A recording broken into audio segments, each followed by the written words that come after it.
Hello बच्चों, welcome to guide physics. बच्चों, आज का टॉपिक है current carrying coil as a magnetic dipole. क्या लिखा है? Current loop as a magnetic dipole. Loop बोलो या कॉइल उसको बोल दो, एक ही बात है। और दूसरी बात, लूप का बेसिक मीनिंग होता है क्लोज्ड फिगर। अब क्लोज्ड फिगर में जनरली तो हम सर्कुलर लेते हैं अपनी बात को समझाने के लिए, लेकिन कोई भी शेप आप ले सकते हो, वो क्लोज्ड होनी चाहिए, ठीक है ना, कंप्लीट होनी चाहिए। Current loop as a magnetic dipole and its magnetic dipole moment. हर एक बारीक पॉइंट इसके बारे में हम डिस्कस करेंगे, बहुत सारी बातें आज कवर होंगी। उससे पहले एक मल्टीपल चॉइस क्वेश्चन हम शुरुआत करने के लिए करेंगे। मल्टीपल चॉइस क्वेश्चन भी हमारा मैग्नेटिक प्रॉपर्टी से रिलेटेड ही है और मैग्नेटिक फील्ड के बारे में है। किससे? मैग्नेटिक फील्ड किसका? एटम का। और किससे जुड़ा हुआ है? मोशन ऑफ इलेक्ट्रॉन से। देखिए ध्यान से, क्वेश्चन कहता है एसर्शन इसमें क्या है। एसर्शन और रीजन बेस्ड क्वेश्चन तो थोड़े से कॉम्प्लिकेटेड हो जाते हैं कई बार। अब यहां पर एसर्शन है magnetic field of an atom is due to both the orbital motion and spin motion of electrons. Magnetic field of an atom, किसी एक एटम के अंदर न्यूक्लियस होता है, न्यूक्लियस के आसपास इलेक्ट्रॉन रिवॉल्व करते हैं, और इलेक्ट्रॉन रिवॉल्व करते हैं तो एक पर्टिकुलर डायरेक्शन में ही तो रिवॉल्व करेंगे। Either they are moving, either they will move clockwise और they will move anti clockwise, कुछ भी आप बोल दो। आपके जो डायरेक्शन ऑफ ऑब्जर्वेशन है उसके हिसाब से वो या तो क्लॉकवाइज हो सकता है या एंटी क्लॉकवाइज हो सकता है, ठीक है ना। अब क्या होगा, एक तरफ से अगर क्लॉकवाइज है तो वहां पे बोलोगे आप साउथ पोल, दूसरी साइड से अगर वो एंटी क्लॉकवाइज है तो बोलोगे आप नॉर्थ पोल। तो दोनों पोल जनरेट हो गए। अब जहां दो पोल जनरेट हो गए उसको बोलते हैं डाइपोल, और जहां पर एक डाइपोल हो जाता है या मैग्नेटिक डाइपोल हो जाता है वहां मैग्नेट हो जाती है। क्लियर हो गई बात? तो अगर सही मायने में थोड़ा सा विचार करो तो वो जो मैग्नेटिक प्रॉपर्टी आई वो किसकी वजह से आई? वो इलेक्ट्रॉन के मोशन की वजह से आई। बेस आजकल की जो मॉडर्न स्टडी है वो यही कहती है कि जो मैग्नेटिक प्रॉपर्टी है वो इलेक्ट्रॉन के मोशन की वजह से आती है। सारे के सारे इलेक्ट्रॉन्स अगर एक ही दिशा में रिवॉल्व करेंगे किसी भी एक सब्सटेंस के अंदर तो वो सब्सटेंस मैग्नेट बन जाता है। तो पहला स्टेटमेंट ट्रू है, बिल्कुल ठीक बात है, ये पहला स्टेटमेंट हमारा ट्रू है। जो मैग्नेटिक फील्ड होती है किसी भी आइटम की वो दो वजह से होती है, orbital motion and spin motion of electrons. ये नॉलेज पॉइंट ऑफ व्यू से भी जरूरी है। रीजन की बात करते हैं। A moving charge particle produces magnetic field. क्या ये बात सही है? बिल्कुल सही है ये बात। Moving charge particle always produces magnetic field. क्यों बोलोगे ये बात? मूविंग चार्ज पार्टिकल प्रोड्यूस क्या करता है? करंट को प्रोड्यूस करता है, और करंट के साथ कौन सी प्रॉपर्टी एसोसिएटेड है? Magnetic field. ठीक है, करंट के साथ एक हीटिंग प्रॉपर्टी भी एसोसिएटेड होती है, लेकिन यहां पर हम हीटिंग की बात नहीं कर रहे हैं, यहां सिर्फ मैग्नेटिक प्रॉपर्टी की बात हो रही है, इसलिए ध्यान रखें magnetic property is always associated with current. और करंट किसे कहेंगे? Motion of a charge particle, motion of electron बोल दो सिंपल शब्दों में, कोई हर्ज नहीं। तो दूसरा स्टेटमेंट भी हमारा ट्रू है। अब बताइए क्या दूसरा स्टेटमेंट रीजन जो है वो पहले वाले का एक्सप्लेनेशन कह सकते हो आप इसको? बिल्कुल कह सकते हैं, दोनों बातें रिलेटेड है। तो ऑप्शन नंबर ए, जनरली ऐसा ही होता है कि ऑप्शन नंबर ए लिख करके आएगा वैसे तो, लेकिन ऑप्शन नंबर ए तभी टिक करना जब दोनों चीजें ट्रू हो और रीजन जो है वो इसका एक्सप्लेनेशन भी हो, ठीक है जी। चलो अब मैं आगे करता हूं करंट लूप, इस टॉपिक को अब आगे प्रोसीड करेंगे। ये क्वेश्चन हो गया, होपफुली आपको क्वेश्चन समझ में भी आ गया होगा। अब सुनिए, current loop as a magnetic dipole. अब सबसे पहले आपको डाइपोल की शुरुआत कहां से करता हूं। आपने पढ़ा है इलेक्ट्रिक डाइपोल। जनरली ना डाइपोल की शुरुआत इलेक्ट्रिक डाइपोल से इसलिए करते हैं, मुझे तो ज़्यादा इसलिए कन्वीनियंट लगता है क्योंकि इलेक्ट्रोस्टैटिक्स हम पढ़ के आए हैं। इलेक्ट्रोस्टैटिक्स में डाइपोल के बारे में हर बच्चा पढ़ता है, नहीं पढ़ा है तो समझ लो। डाइपोल, डाई का मतलब हो गया दो, टू, और पोल्स का मतलब या तो नॉर्थ और साउथ बोल दो या बोल दो पॉजिटिव और नेगेटिव, ठीक है ना, पॉजिटिव और नेगेटिव। क्लियर हो गया? अब इनको रिलेट करके भी अभी बताऊंगा। इलेक्ट्रिक डाइपोल से शुरुआत कर रहे हैं ताकि आपको समझ में आ जाए। आप जानते हैं कि एक नेगेटिव चार्ज होता है और एक पॉजिटिव चार्ज होता है, दोनों के बीच में थोड़ा सा हमने डिस्टेंस ले लिया। अब वो डिस्टेंस आप कुछ भी ले सकते हो, x ले लो, y ले लो, 2a ले लो, 2l ले लो, जो मर्जी ले लो। मैं इसको 2a ले लेता हूं, ठीक है ना। अब यहां पर a pair of equal and opposite charges separated by some distance, pair of equal and opposite charges separated by some distance is called a dipole. अब ये इलेक्ट्रिक डाइपोल है, ठीक है ना। सिमिलरली ध्यान देना जरा, ये एक बार मैग्नेट है। बार मैग्नेट में एक नॉर्थ लिख लेते हैं, एक साउथ लिख लेते हैं। North is equivalent to positive charge and south is equivalent to negative charge. अब दोनों के बीच में थोड़ा सा डिस्टेंस ले लेते हैं, इसको लेट से 2l, थोड़ा सा आइडेंटिफाई करने के लिए यहाँ 2a लिख दिया तो यहाँ पे 2l लिख दिया, ठीक है। अब ये भी एक पेयर ही तो है, क्या नॉर्थ और साउथ की स्ट्रेंथ बराबर है, पोल स्ट्रेंथ जिसको बोलते हैं, क्या दोनों की पोल स्ट्रेंथ बराबर है? बिल्कुल होगी बराबर। कब? जब दोनों का area of cross section same है। देखिए ये मार्कर है, अब जितना थिकनेस यहाँ पे है ना उतना ही थिकनेस यहाँ पर है, तो इधर जो पोल स्ट्रेंथ होगी वही पोल स्ट्रेंथ इधर भी होगी। लेकिन अगर इसको हम इस तरीके से कर देते हैं, यहाँ पर एरिया ज़्यादा है, यहाँ एरिया कम है, तो जिधर एरिया कम होगा वहाँ की पोल स्ट्रेंथ कम हो जाएगी, ये ध्यान रखना, ठीक है ना। तो हमने वो वाले बार मैग्नेट लिया है जिसकी थिकनेस दोनों साइड से बराबर है। मीन्स यहाँ से आप कह सकते हैं जितनी थिकनेस है उतनी ही थिकनेस यहाँ से भी है, ठीक है ना। अब ये हो गया एक मैग्नेटिक डाइपोल, मैग्नेटिक डाइपोल। अब आप देखो इलेक्ट्रिक डाइपोल में एक प्रॉपर्टी होती है जिसको बोलते हैं electric dipole moment. Electric dipole moment का फॉर्मूला क्या होता है? Q into 2a। दोनों चार्जेस हैं, उनमें से किसी का भी मैग्नीट्यूड ले लो और डाइपोल लेंथ से मल्टीप्लाई कर दो। इसको दो तरीके से आप बोल सकते हो, 2a को ना दो तरीके से डिफाइन कर सकते हो, या तो बोल दो कि डिस्टेंस बिटवीन टू चार्जेस, या फिर बोल दो डाइपोल लेंथ, कुछ भी आप बोल दो। सिमिलरली यही प्रॉपर्टी एक यहां पर भी लागू होती है जिसको बोलते हैं कैपिटल एम, जिसको लिखते हैं सॉरी कैपिटल एम से, इसका नाम होता है magnetic dipole moment. This is called electric dipole moment and this is known as magnetic dipole moment, magnetic dipole moment. एक बात और है, इसको ना कई बार इलेक्ट्रिकल डाइपोल भी बोल दिया जाता है, इलेक्ट्रिक डाइपोल भी बोल सकते हैं, इलेक्ट्रिकल डाइपोल भी बोल सकते हैं। अब जैसे ये P का हमने फॉर्मूला बनाया था, इसी तरीके से M का भी फॉर्मूला बनेगा। Q की जगह पे क्या आ जाएगा? Small m। स्मॉल m का मतलब पोल स्ट्रेंथ, किसी भी पोल की स्ट्रेंथ ले लो, और दोनों की बीच की डिस्टेंस यानी कि dipole length 2l। Similar case है ना। अब ये भी वेक्टर क्वांटिटी है, ये भी वेक्टर क्वांटिटी है। यहाँ का जो ये डिस्प्लेसमेंट होता है ना, ये वेक्टर है, ये भी डिस्प्लेसमेंट है, तो ये भी वेक्टर है, जिसकी वजह से मैग्नेटिक डाइपोल मोमेंट भी वेक्टर बन जाता है। क्लियर हो गया? अब एक चीज और समझिए, इलेक्ट्रिक डाइपोल मोमेंट की डायरेक्शन कहां से कहां होती है? Negative to positive. P का जो डायरेक्शन होता है ना, that is equivalent, that is from negative to positive. अभी मैंने आपको बताया कि साउथ को मानेंगे हम नेगेटिव चार्ज के इक्विवेलेंट और नॉर्थ को हम मानेंगे पॉजिटिव चार्ज के equivalent.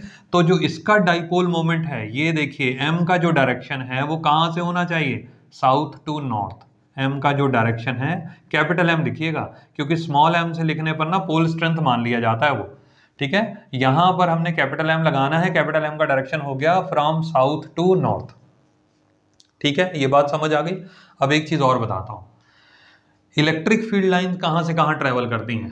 Positive to negative, positive to negative, इस तरीके से इलेक्ट्रिक फील्ड लाइन ट्रेवल करती है। सिमिलरली मैग्नेटिक फील्ड लाइन कहां ट्रेवल करती है? नॉर्थ टू साउथ, ठीक है ना, नॉर्थ टू साउथ। लेकिन दोनों में एक असमानता भी है, ये तो पॉजिटिव से चलती है, नेगेटिव पे आके खत्म हो जाती है, इसको बोलते हैं terminate at negative points, negative charge. Electric field line start from positive charge and they terminate at negative charge. But magnetic field line की अगर हम बात करें तो नॉर्थ से चलता है साउथ की तरफ, लेकिन मैग्नेट के अंदर कहां जाता है? साउथ से नॉर्थ। समझ आ रही बात? देखो साउथ से नॉर्थ कहां जा रहा है? मैग्नेट के अंदर। अब आप देखो मैग्नेटिक डाइपोल मोमेंट का डायरेक्शन भी क्या बोल सकते हो आप? साउथ टू नॉर्थ, बिल्कुल सिमिलर है ना, मिलता जुलता हो गया। ये ऐसे याद रहेगा, मैग्नेट के अंदर जो मैग्नेटिक फील्ड लाइंस का डायरेक्शन है वो ही मैग्नेटिक डाइपोल मोमेंट का डायरेक्शन है। इतनी बात क्लियर हो गई? अच्छे तरीके से इसको ध्यान रखना है, ठीक है ना, नोट भी कर सकते हो साथ में। अच्छा, अब एक दो चीजें और आप समझो, यहां पर यूनिट होगा कूलम मीटर। क्या होगा? Coulomb metre. चार्ज का यूनिट होगा कूलम और 2a का यूनिट होगा मीटर, ठीक है ना, तो कूलम हो गया।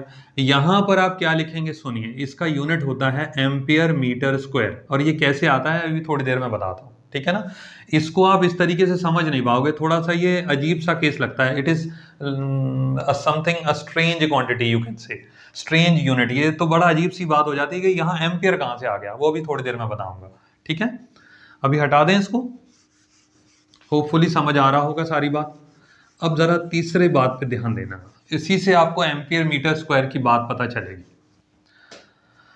देखिए ये एक कॉइल है, ठीक है ना, ये कॉइल है, थोड़ा सा डार्क करके बना रहा हूं, एक से ज्यादा टर्न्स भी हो सकते हैं, लेकिन मान के चलो अभी फिलहाल एक ही टर्न है। ये डायरेक्शन ऑफ करंट है भाई, डायरेक्शन ऑफ करंट है तो जाहिर है एक साइड से क्लॉकवाइज है, दूसरी साइड से एंटी क्लॉकवाइज है। तो एक साइड से अगर नॉर्थ है, यहाँ से नॉर्थ है और यहाँ से साउथ है, ऐसा मान लो। एक चीज और ध्यान रखो, देखो इस तरीके से मैं एन लिख रहा हूं, ऐसे करके ऐसे, ये देखिए, देख सकते हैं आप, मैंने एन लिखा कैसे, ऐसे शुरुआत करी, फिर मैं ऐसे गया, फिर मैंने ऐसे सर्कल बना दिया, ये देखो। तो ये कौन सा डायरेक्शन बना, एंटी क्लॉकवाइज। तो एंटी क्लॉकवाइज का मतलब होता है नॉर्थ पोल। और ये देखिए मैं एस बना रहा हूं, ये देखिए मैंने एस बनाया इस तरीके से, समझ आया? ये देखो दोबारा से देख लो, कोई हर्ज नहीं, समझ आना चाहिए। ये देखिए कौन सा डायरेक्शन हो गया ये, क्लॉकवाइज। क्लॉकवाइज है तो साउथ पोल और एंटी क्लॉकवाइज है तो नॉर्थ पोल। अब बताइए नॉर्थ और साउथ दो चीजें आ गई ना, अब दोनों चीजें आ गई, दो पोल्स क्रिएट हो गए। अब जब दो पोल क्रिएट हो गए तो इसका मतलब ये क्या बन गया, डाइपोल। ठीक है जी। अब किसका डायरेक्शन है ये, करंट का डायरेक्शन है। करंट की वजह से कौन सी फील्ड जनरेट होती है, मैग्नेटिक फील्ड। करंट की वजह से मैग्नेटिक फील्ड जनरेट होती है। दो पोल्स हो गए इसलिए डाइपोल। अब मैग्नेटिक फील्ड है और साथ में डाइपोल है तो टर्म कौन सा इस्तेमाल होगा, मैग्नेटिक डाइपोल। होपफुली समझ आ रहा होगा ये पॉइंट, मैग्नेटिक डाइपोल। ठीक है, मैग्नेटिक डाइपोल क्लियर हो गया। अब यहां से this is the base of magnetism. ये ध्यान रखिए, कोई भी सब्सटेंस, मैं बार बार ये बात बोलता हूं क्योंकि ये चीज इंपॉर्टेंट है, कोई भी सब्सटेंस तभी मैग्नेटाइज होता है या तभी मैग्नेट बनता है, या एक सब्सटेंस को आप मैग्नेट तभी कह सकते हैं जब उसके अंदर सभी इलेक्ट्रॉन्स का जो डायरेक्शन ऑफ ओरिएंटेशन है या डायरेक्शन ऑफ मोशन है वो एक जैसा हो, आइदर क्लॉकवाइज और एंटी क्लॉकवाइज। अब ये क्यों बोल रहे हैं हम कि क्लॉकवाइज या एंटी क्लॉकवाइज, कुछ भी हो सकता है भाई। इसको मैं यहां से देख रहा हूं तो मुझे ये एंटी क्लॉकवाइज दिखाई दे रहा है, इसको मैं यहां से देखूंगा तो मुझे क्या दिखाई देगा, क्लॉकवाइज। ऐसे देखो आप, ये देखो ऐसे मैं हाथ अपना घुमा रहा हूं इस तरीके से, ये मेरे लिए एंटी क्लॉकवाइज है, आपके लिए क्या हो सकता है, क्लॉकवाइज हो। अब आपके लिए वो वही चीज क्लॉकवाइज है, मेरे लिए वही चीज एंटी क्लॉकवाइज है तो एक ही चीज। समझ आ गई बात? तो जो मैग्नेटिज्म का जो बेस है ना वो ये है कि डायरेक्शन ऑफ करंट, यानी कि आप उसको बोलो क्लॉकवाइज या एंटी क्लॉकवाइज। अब यही लूप अगर जरूरी थोड़ी ना कि सर्कुलर हो, मान लीजिए मैं ऐसा ले लेता, ये देखिए ये मैंने एक रेक्टेंगुलर लूप ले लिया, मैंने ऐसे करंट के डायरेक्शन को दिखा दिया। अब ये देखिए जो करंट का डायरेक्शन है यहाँ पर, ये कौन सा डायरेक्शन है, ये एंटी क्लॉकवाइज डायरेक्शन है, तो इसका मतलब ये कौन सा पोल रिप्रेजेंट कर रहा है, नॉर्थ पोल। तो दूसरी साइड से ऑटोमेटिकली ये साउथ हो गया, तो ये भी एक करंट कैरिंग लूप है। और current carrying loop behaves like अ मैग्नेटिक डाइपोल। समझ आ गई बात? ये सारा थ्योरी है, इसको अच्छे तरीके से समझो। करंट लूप का मतलब होता है करंट कैरिंग लूप। ठीक है, लूप का मतलब मैंने आपको बता दिया, क्लोज्ड फिगर, कोई भी क्लोज्ड फिगर हो, क्लोज्ड पाथ भी आप बोल सकते हो, कुछ भी आप बोल दो, कैसा भी। ठीक है ना। अब उसके मैग्नेटिक डाइपोल मोमेंट के ऊपर भी हम कुछ डिस्कशन कर चुके हैं, लेकिन कुछ और बातें भी बतानी है। देखिए अब यहां से ना मैं आपको एक अच्छी चीज बताता हूं, बड़ा इंटरेस्टिंग पॉइंट है, बहुत ध्यान से इसको समझना। ये देखिए, ये हमने इस तरीके से हॉरिजॉन्टली एक कॉइल को रख लिया। ठीक है, हॉरिजॉन्टली मैंने एक कॉइल को रख लिया, ये ऊपर से देखने पर ये एंटी क्लॉकवाइज है, एंटी क्लॉकवाइज है तो नॉर्थ पोल हो गया। नीचे से ये कौन सा पोल होना चाहिए, साउथ। अब इसकी मैग्नेटिक फील्ड लाइंस बनाते हैं। ठीक है, मैग्नेटिक फील्ड लाइंस हम जानते हैं कि नॉर्थ से चलती हैं और साउथ की तरफ जाती हैं। नॉर्थ से तो बाहर निकलेगा और साउथ की तरफ एंटर करेगा, क्योंकि आप जानते हैं पॉजिटिव से नेगेटिव की तरफ जाती है इलेक्ट्रिक फील्ड लाइन, इसी तरीके से नॉर्थ से साउथ की तरफ जाएगी मैग्नेटिक फील्ड लाइन। अब इसको यहां से बनाओगे तो ये इस तरीके से डायग्राम बनेगा, यहां से बनाओगे तो ये इस तरीके से बनेगा। एरो का ध्यान रखना, इसको नॉर्थ से चल रहा है साउथ की तरफ। ठीक है, अब जरा इसी डायग्राम को ना मैं थोड़ा सा और सिंप्लीफाई करता हूं। आप यहां देखो, ये एक ऐसा बड़ा सा रिंग है, ऐसे करके आप देखो। अब इसको जरा इमेजिन करो, एक ये सिलेंडर है। ठीक है, सिलेंडर है, ये एक सिलेंडर है, रिंग का ना ऐसे करके सिलेंडर बना हुआ है। ऊपर से आप क्या देख रहे हैं, नॉर्थ पोल, नीचे से क्या दिखाई दे रहा है, साउथ पोल। बताइए, ठीक है, ये बात समझ आ रही है? अब यहां से तो नॉर्थ है, यहां से साउथ है, मैग्नेटिक फील्ड लाइन कहां जा रही है, देखिए साउथ से नॉर्थ की तरफ, मैग्नेट के अंदर। अभी थोड़ी देर पहले बताया था कि मैग्नेट के अंदर लाइंस ट्रेवल करती हैं साउथ से नॉर्थ और मैग्नेट के बाहर ट्रेवल करती हैं नॉर्थ से साउथ। तो मैग्नेट के बाहर तो जा रही है नॉर्थ टू साउथ, ऐसे घूम करके साउथ, लेकिन मैग्नेट के अंदर कहां जा रही है, साउथ से नॉर्थ। क्लियर हो गई बात? अब बताइए, थोड़ी देर पहले एक चीज और बताई थी, मैग्नेटिक डाइपोल मोमेंट, उसका डायरेक्शन क्या होता है, साउथ से नॉर्थ। तो ये एरो आपको किसका डायरेक्शन दिखा रहा है, मैग्नेटिक डाइपोल मोमेंट का। This arrow is representing the direction of magnetic dipole moment. ठीक हो गया, इतनी बात समझ आ गई। ऊपर वाला नॉर्थ होना चाहिए, ठीक है ना, नॉर्थ के लिए एंटी क्लॉकवाइज करंट, नीचे वाला साउथ हो जाएगा ऑटोमेटिकली, तो ये डायरेक्शन इस तरीके से आएगा। इसी को रिवर्स कर दो तो ये डायरेक्शन नीचे हो जाएगा। नॉर्थ अगर ध्यान कर दो, साउथ अगर ऊपर कर दो, तो मैग्नेटिक मोमेंट का डायरेक्शन ऐसे आ जाएगा नीचे की तरफ, ठीक है ना। बड़ा अच्छा एक तरीका भी समझ लो, आपको थोड़े दिन पहले शायद किसी क्लास में मैंने बताया था, दोबारा से बता देता हूँ। राइट हैंड थंब रूल होता है एक। राइट हैंड थंब रूल का मतलब ये होता है कि अगर ये कर्ल, इसको बोलते हैं कर्ल ऑफ द फिंगर्स, अगर ये कर्ल मैग्नेटिक फील्ड है तो थंब क्या है, करंट, और अगर ये मैग्नेटिक फील्ड है तो ये करंट है। तो आपको यही रूल ना यहाँ पे लगा सकते हो आप। देखो ये एंटी क्लॉकवाइज है, नॉर्थ पोल है ना, ये देखिए आपको डायरेक्शन दिखाई दे रही होगी, ये नॉर्थ पोल है। ऐसे कर्ल ऑफ द फिंगर्स रखो ऐसे, तो ये जो अंगूठा है हमारा, ये मैग्नेटिक मोमेंट का डायरेक्शन दिखा देगा। ये भी एक बड़ा अच्छा तरीका है, से मैग्नेटिक मोमेंट का डायरेक्शन आ गया, देखो आप। फिर क्लियर है कि नहीं। कोई भी तरीका लगा लो, जहां पर आपने ये कर्ल ऑफ द फिंगर्स को करंट का डायरेक्शन माना, तो ये जो अंगूठा है ना आपका, वो ऑटोमेटिकली आपको मैग्नेटिक मोमेंट का डायरेक्शन बता देगा, ठीक है। आप ऐसे समझ लो, ये तरीका बहुत काम आएगा आगे जाकर के आपको। अब एक और बात पे आते हैं, देखिए बड़ा अच्छा केस है ये। मैं 3 चीजें कंपेयर करूंगा। यहां पर मैंने लिखा electric field due to electric dipole at axial point. अगर मैं कोई इलेक्ट्रिक डाइपोल लेता हूं इस तरीके से, ये पॉजिटिव चार्ज है और यहां पर एक नेगेटिव चार्ज है, और ये इस लाइन को मैं आगे बढ़ाता हूं, तो इसको बोलते हैं ना आप एक्सियल पॉइंट, या इस लाइन को बोलेंगे आप एक्सियल लाइन। सेंटर पॉइंट से कितनी डिस्टेंस ले ली हमने, आर या एक्स, जो मर्जी आप ले लो, मैं फिलहाल इसको आर ले लेता हूं, ठीक है ना। इसका फॉर्मूला होता है के 2p upon r cube, 2p upon r cube. Generally यही फॉर्मूला आता है शॉर्ट डाइपोल के लिए। डेरिवेशन अगर आपने करी हुई है तो आपको ये लगेगा कि भाई ये फॉर्मूला तो आता नहीं, फॉर्मूला तो बड़ा कॉम्प्लेक्स सा आता है। ये असल में डायरेक्ट फॉर्मूला आप लगा सकते हो शॉर्ट इलेक्ट्रिक डाइपोल के लिए। हमें कंपैरिजन करना है, इसलिए मैं ये फॉर्मूला लेके चल रहा हूँ। इसी तरीके से आप ले लो एक बार मैग्नेट। बार मैग्नेट में एक ले लिया नॉर्थ और एक ले लिया साउथ, और सेंटर पॉइंट से यहाँ पर दूरी कर दी। मैग्नेटिक फील्ड की वैल्यू क्या आ जाएगी, यहाँ पर मैग्नेटिक फील्ड वेक्टर क्वांटिटी, इसलिए एरो साइन लगा रहे हैं। मैग्नीट्यूड की बात करनी है तो ना भी लगाओ चल जाएगा, के 2m अपॉन आर क्यूब। देखो सिमिलर फॉर्मूला है ना, आसानी से आ जाएगा। अब यहाँ पे जो k की वैल्यू है वो क्या है, 1/4 पाई एप्सिलॉन नॉट, और यहाँ पर जो k की वैल्यू क्या है, म्यू नॉट ओवर 4 पाई, ठीक है ना। ये ध्यान रखें, this is the constant used for magnetic field and this is the constant used for electric field. अब ये मैग्नेटिक फील्ड की वैल्यू आ गई। अब जरा एक चीज पे ध्यान दीजिए, ये क्या है, ये है इलेक्ट्रिक डाइपोल मोमेंट, तो ये क्या है, ये है मैग्नेटिक डाइपोल मोमेंट। मिलती जुलती बात हो गई। अब कॉइल, क्योंकि हमारा टॉपिक था कॉइल, ये देखिए current loop as a magnetic dipole. Loop को ना, करंट लूप को आप कॉइल भी बोल सकते हैं, ठीक है ना। अब उसका मैग्नेटिक डाइपोल मोमेंट की बात चल रही थी हमारी। अब यहां से अगर आप इसका मैग्नेटिक फील्ड का फॉर्मूला लगाते हैं किसी भी कॉइल, करंट कैरिंग कॉइल, ध्यान दीजिएगा, करंट कैरिंग कॉइल ऐसे लिख दिया मैंने शॉर्ट में। ये डिस्टेंस मैंने इसको आर ले लिया थोड़ी देर के लिए, और ये बहुत ज्यादा दूर है। जब ये बहुत ज्यादा दूर होगा तो इसके रेडियस के मुकाबले आर की वैल्यू बहुत ज्यादा हो जाएगी, ठीक है ना। अगर इसका रेडियस ए है तो आर की वैल्यू बहुत ज्यादा हो जाएगी ए के मुकाबले। जैसे ये हमने शॉर्ट डाइपोल के लिए लगाया है, शॉर्ट डाइपोल का मतलब ये है कि डाइपोल लेंथ बहुत कम है और आर की वैल्यू बहुत ज्यादा है। सिमिलरली ये भी डाइपोल छोटा है और आर की वैल्यू बहुत ज्यादा है, ऐसा बोल सकते हैं। दूसरे शब्दों में भी बोल सकते हो, अगर आर की वैल्यू बहुत ज्यादा हो जाए, मतलब ये जो पॉइंट है, एक्सियल पॉइंट है, बहुत बहुत दूर हो जाए, तो ऑटोमेटिकली डाइपोल शॉर्ट डाइपोल मान लिया जाता है।